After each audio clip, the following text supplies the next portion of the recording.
further ado, we're just going to welcome our speakers just to give us a brief introduction of themselves and just a brief presentation as well. So we would be starting with Phoebe. And just to give some background, Phoebe is passionate about building and creating solutions. She graduated with a first-class honors in Petroleum Engineering from the University of Ibadan and currently works as a petroleum engineer at Shell Nigeria. Presently, she is on a study break pursuing her MBA at London Business School with a full scholarship for exceptional women in leadership. Since childhood, she has been passionate about envisioning and creating possibilities and breaking limitations. Her goal is to be a business leader in her field while empowering others to overcome constraints and limitations. Welcome, Phoebe. All right, thank you very much, Lily. Thank you everyone for having me.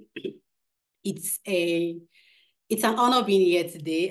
So thank you very much. A little bit about me, I think most of it has been said, but yeah, my name is Phoebe, Phoebe Joel. I'm Nigerian.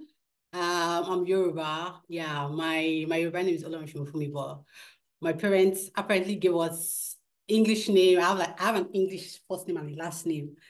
But so I grew up in Ibadan, Oyo State, and I basically schooled and lived all my life there.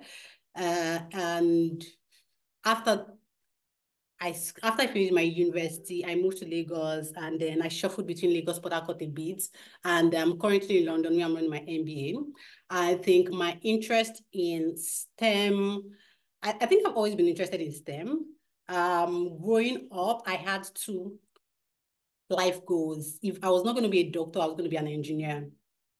It was going to be one of those two for me.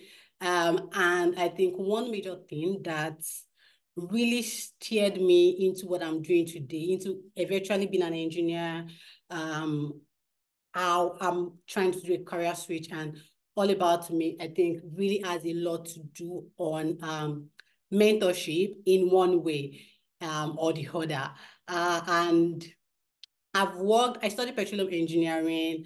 I've worked as a petroleum engineer for a couple of years. I worked as a petroleum engineer for about 3.5 years before I decided to do my MBA. Before that, I did a little stint across education, e-commerce, and professional services. Just did a couple of months there before I started my petroleum engineering job. So I think that is a little bit about me. So I think I have 15 minutes thereabouts, right, Lily? Yes, about 15 minutes. Okay, yeah, good. So I think I would basically take it in two steps, right? One is my personal view or perception of mentorship, and two is going to be my mentorship story. I won't be giving the explanation, definition. I'm going to make a bit more from my story, and then we can take it up from there.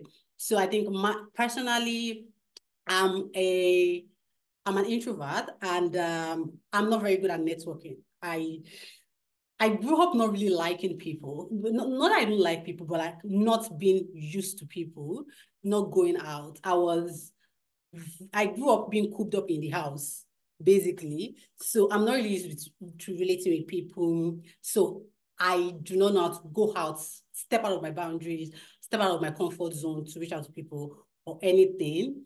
So I'm not very good on networking. I've also not been very good at formal mentorship, like seeking formal mentor. That's my personal story, which has been a major downside for me in my career so far. But I think one thing I've really been able to leverage on is informal mentorship one way or the other. At least making sure that I'm not losing out on mentorship at all, just because I'm lacking or I have a development area. And I think one thing as well is understanding the difference between mentorship and sponsorship. Because mentorship is great. The best one is when you get yourself a sponsor.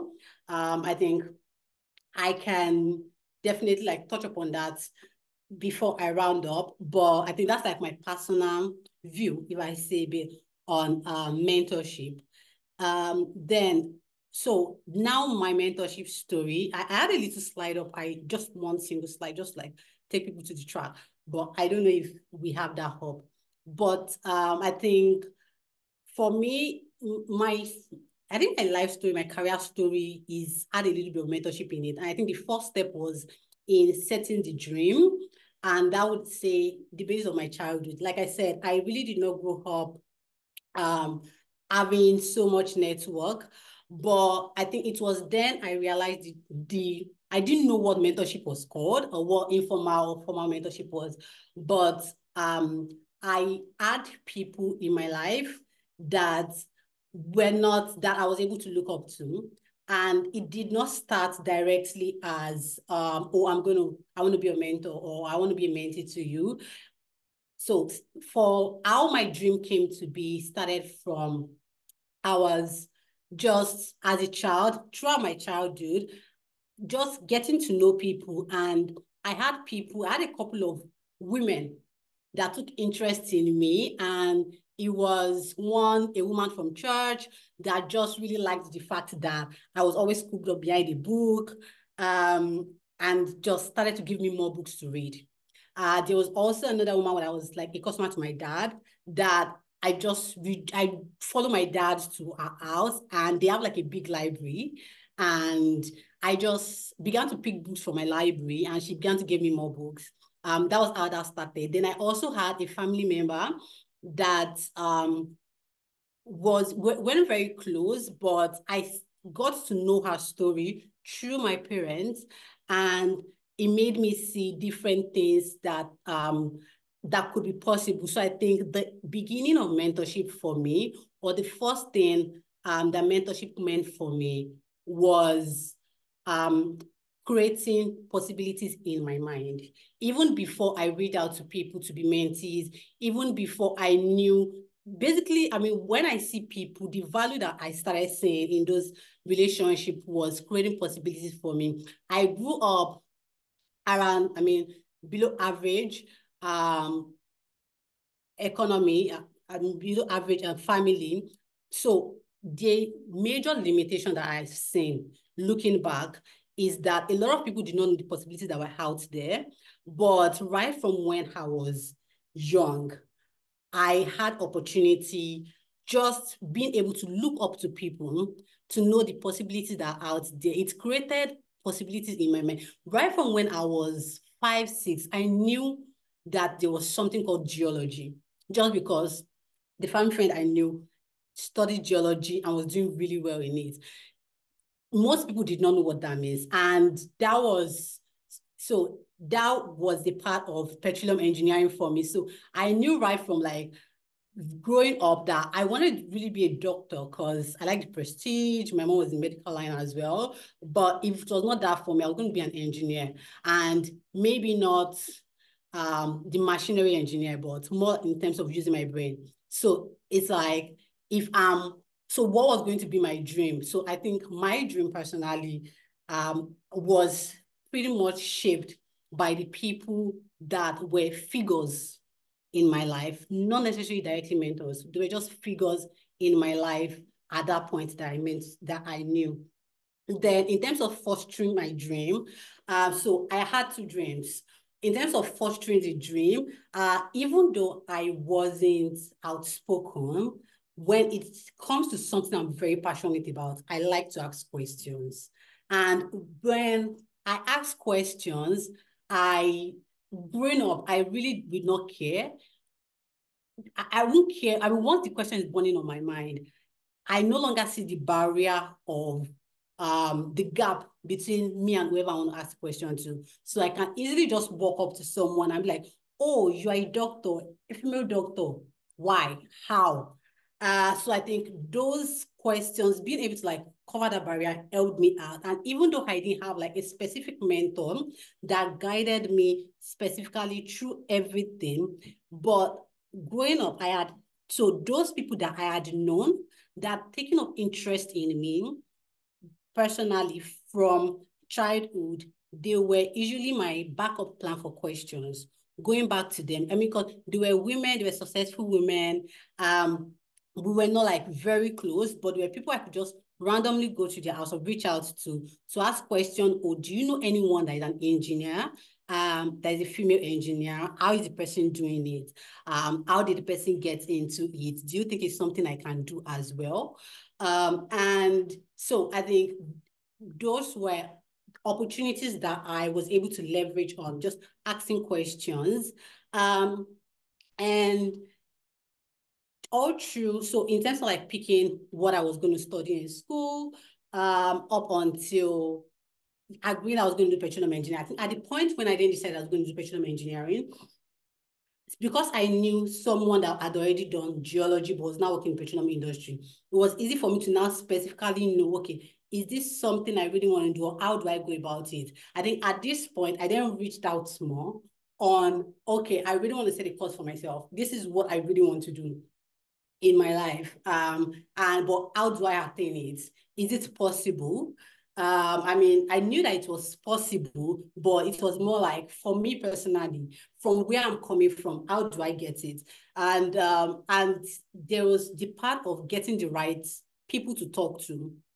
Because at that point, I remember I spoke to some people and they were like, are you sure you want to do that?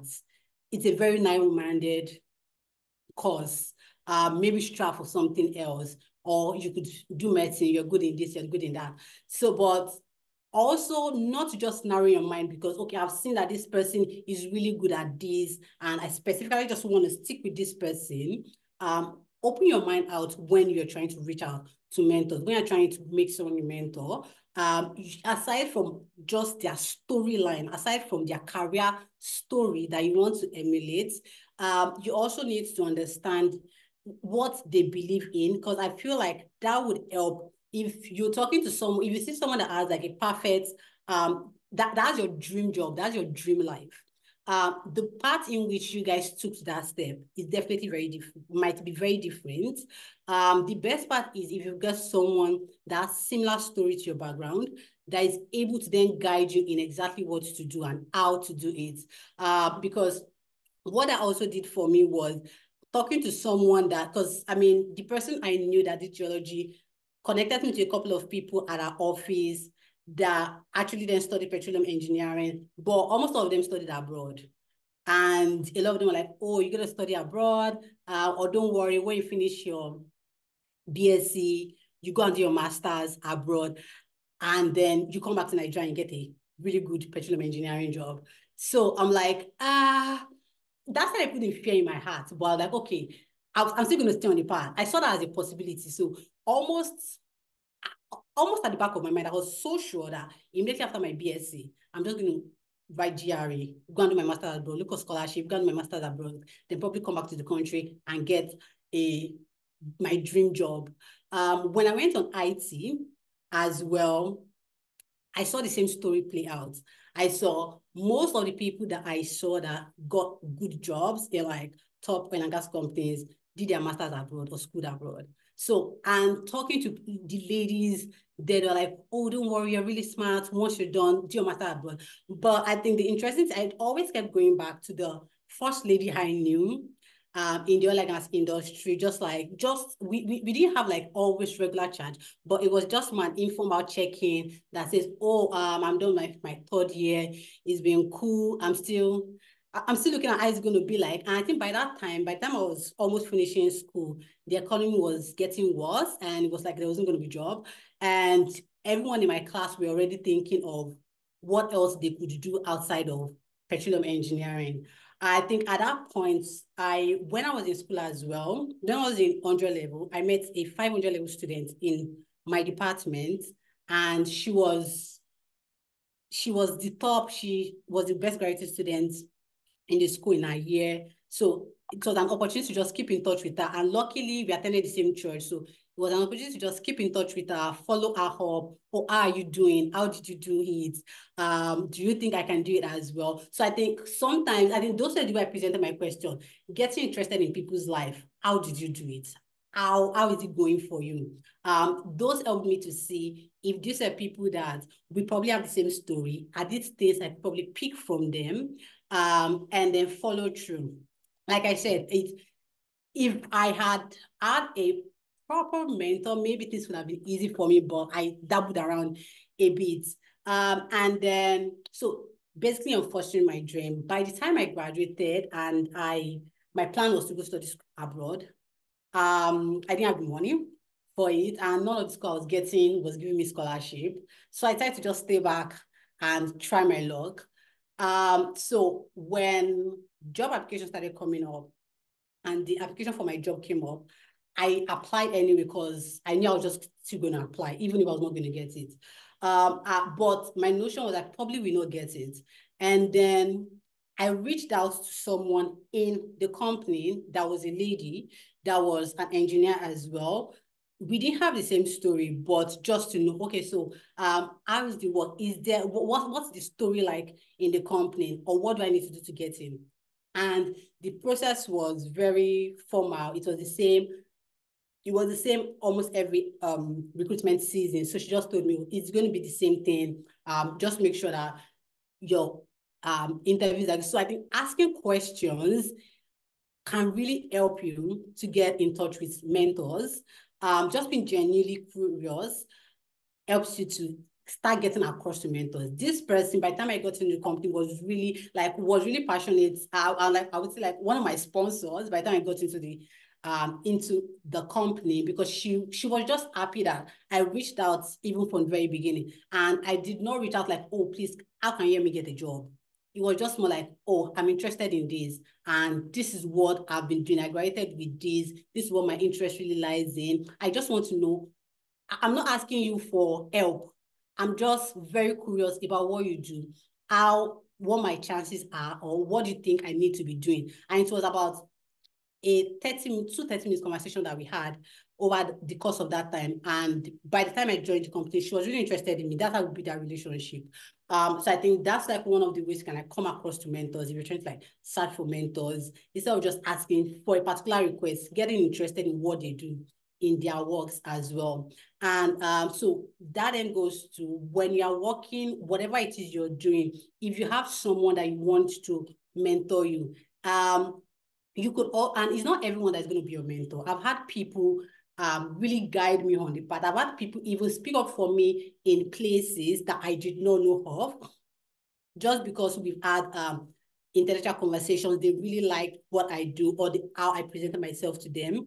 But they're not necessarily my mentors or my sponsors, but they've helped me. We just had communication. So even if there is someone, so you don't group some people as, oh, this person is mentor worthy, sponsor worthy, or no, this person is not going to be useful for me at all. This person does not look like it's going to be useful for me. This person is not in the career path I want. The person could probably even be your, I don't know, HR, could be your L&D person, but having conversations with people and seeing, letting people see you as the value for which you have in you. And it all goes from like basic conversations, how you deliver on the little thing you're doing, on the little task you are doing, how you deliver. I think one of the people that like really helped me in my work was not someone I worked directly with on my engineering task. It was someone I worked on a totally administrative part of the work. It was just like, oh, filing documents and all. And the person was really useful for me in my career, even after I left and while I'm studying right now. And right now, with my career plans, it's more like, okay, I'm now being out here. I can't continue in my informal mentorship state that I always like to do. That is not the place of actively reaching out, actively knowing what to do, how to do it.